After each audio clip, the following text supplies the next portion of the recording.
नमस्कार किसान भाइयों, मैं सरिता मीणा, सीनियर एग्रीकल्चर सुपरवाइजर अलई। मेरे यूट्यूब चैनल स्मार्ट फार्मिंग में आपका स्वागत है। किसान भाई, आज हम मिलाएंगे हमारे किसान से जिनको चाप कटर यानी कि कुट्टी की मशीन पे अनुदान दिया गया है कृषि विभाग की तरफ से। तो अभी हम आए हुए हैं गांव सुरैर, तहसील राजगढ़, जिला अलवर में। जो हमारे किसान हैं बाबूलाल जी, इनके घर पे।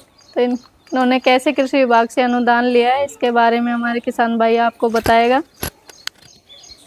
नमस्कार किसान भाइयों, हमने ये फाइल लगभग 1 साल पूर्व है जो ऑनलाइन करवाई थी मित्र के माध्यम से। ऑनलाइन कराने के बाद कृषि विभाग द्वारा हमें बताया गया था कि जब आपका नंबर आ जाता है तो आप मशीन खरीद लाना। तो हम कच्चा बिल कोटेशन लगा के इसको ऑनलाइन करवाई थी। उसके बाद हमारा नंबर आया फाइल पे। तो नंबर आने के बाद में हमें हमारे जो पंचायत में ग्राम सेवक लगे हुए हैं, कृषि पर्यवेक्षक, उन्होंने बताया कि आप मशीन खरीद लाइए। तब हम ये मशीन खरीद कर लेकर आए थे। मशीन खरीद कर लेकर आने के बाद में कृषि पर्यवेक्षक ने यहाँ का वेरिफिकेशन किया था इन्होंने मार्च के महीने में। तो वेरिफिकेशन करने के 10 दिन बाद ही इसके जो कृषि विभाग द्वारा सब्सिडी दी जाती है वो हमारे खाते में ट्रांसफ़र कर दी गई थी कृषि विभाग के द्वारा, जो कि 10,300 रुपये थी। 10,300 रुपये इसकी सब्सिडी आई थी। और जो हम इसे दुकान से खरीद कर लेकर आए थे, ये लगभग हमें 20,000 रुपये की पड़ी थी। मोटर समेत कंप्लीट है, जो पूरा सामान इसका है, जो 20,000 रुपये की हमने खरीदी थी। और 10,300 रुपये इसकी सब्सिडी हमारे खाते में आ चुकी है। तो मैं तो हर किसान भाई से यही कहना चाहूँगा कि अपन कृषि के जो भी कार्य होते हैं उनके यंत्र खरीदते हैं, वैसे भी पैसे लगाते हैं उनमें, तो उनको खुद के पैसे ना लगा के कृषि विभाग के द्वारा फाइल ऑनलाइन करा के उन यंत्रों को ले, तो कृषि विभाग के द्वारा सब्सिडी मिल जाती है।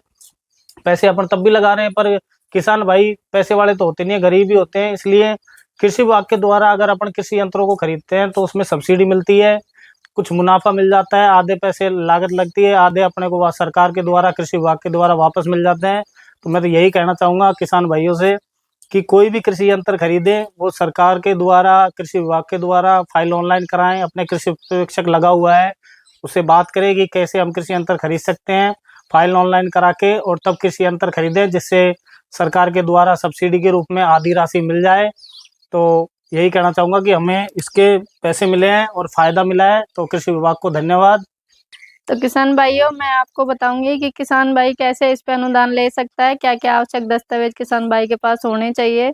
तो इसमें मेन जो दस्तावेज है वो हमारा किसान भाई के पास लाइट का कनेक्शन होना जरूरी है घर का। अगर किसान भाई के पास लाइट का कनेक्शन है तो वो अपना लाइट का बिल लेके जाए, अपनी जमीन की जमाबंदी, आधार card, Jan Aadhaar card, bank passbook ले जाके ई मित्र के माध्यम से ऑनलाइन कराए। एक इसमें जो रजिस्टर्ड डीलर होता है उनसे कच्चा बिल यानी कि कोटेशन लेना है किसान भाई को, उसको भी ऑनलाइन कराते समय साथ में लेके जाए, उससे ऑनलाइन कराए पत्रावली।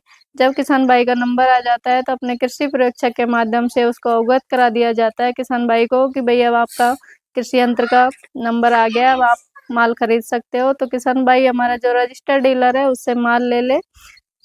अब की बार जो मेन समस्या किसान भाइयों के सामने आई है लेजर कट की, कि किसान भाइयों के पास लेजर कट की मशीन नहीं थी। तो किसान भाई लेजर कट का कृषि यंत्र लेके आए। लेजर कट या इनग्रेड नंबर, जो 1 लाख से ऊपर के कृषि यंत्र हैं उन पे लेजर प्लेट लगेगी, और जो 1 लाख से कम के हैं उन पे इनग्रेड नंबर अवश्य होने चाहिए। तो किसान भाई वहाँ से माल लेके आए, और कृषि पर्यवेक्षक बाद में आपका पोस्ट वेरिफिकेशन करेगा। उसके बाद में जो भी आपकी अनुदान राशि बनती है वो डीबीटी के माध्यम से आपके खाते में आ जाती है। तो इसमें अनुदान राशि की हम बात करें तो किसान भाई को लगभग 50% इस पे अनुदान दिया जाता है, या अधिकतम 10,000 रुपये का इस पे अनुदान दिया जाता है। तो किसान भाई ज़्यादा से ज़्यादा कृषि यंत्रों का फायदा उठा सकते हैं हमारे कृषि विभाग से। धन्यवाद।